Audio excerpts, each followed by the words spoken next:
Meteorologist Joe Bastardi, just a brief update on what we're looking at for the winter, and we sent you the winter forecast, and just want to review it with you very quickly over here. First of all, temperatures in the November through March period. Right now, we're centering the core of the cold right down the Mississippi Valley.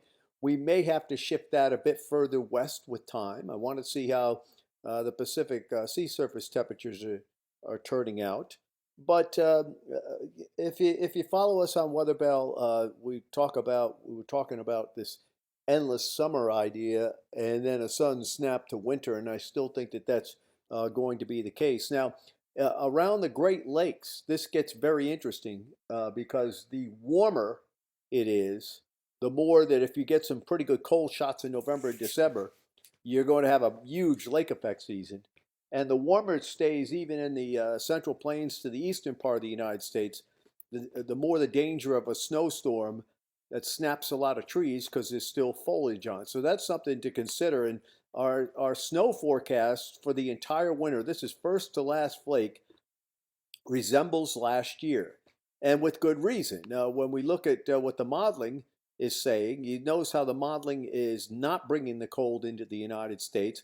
What we're doing is we're incorporating some of our analog techniques, which imply that more cold does surge south into the United States. But look at how cold it is in Canada, warm across the south.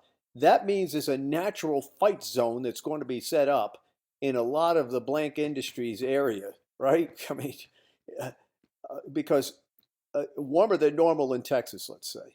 And what could happen in Texas is, yeah, it's warmer than normal. Then 1 month out of the four it has the entire winter carry with it.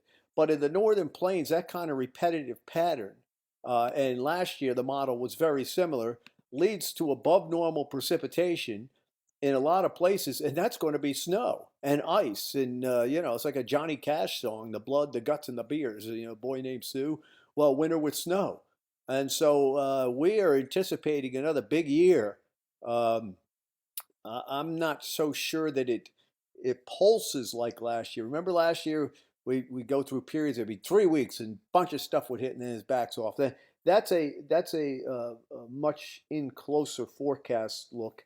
I suspect it's going to have similarities looking at the overall pattern, but you could see for yourself. And last year it had a similar heavy precip look like that. By the way, when you continue onward during the month of the back months, all right, March, April, May, and of course winter is still continuing in March, April, May, and has been doing so more so over recent years. That precipitation is quite heavy in the very same areas. It's quite heavy in the heart of winter from last year. A lot of this is because the model is trying to see sort of a drier looking December, and then it really gets cranking after that. But uh, when I see significant precipitation forecast in that part of the nation, it's very rare when there's not a lot of snow and a lot of things to fight snow wise.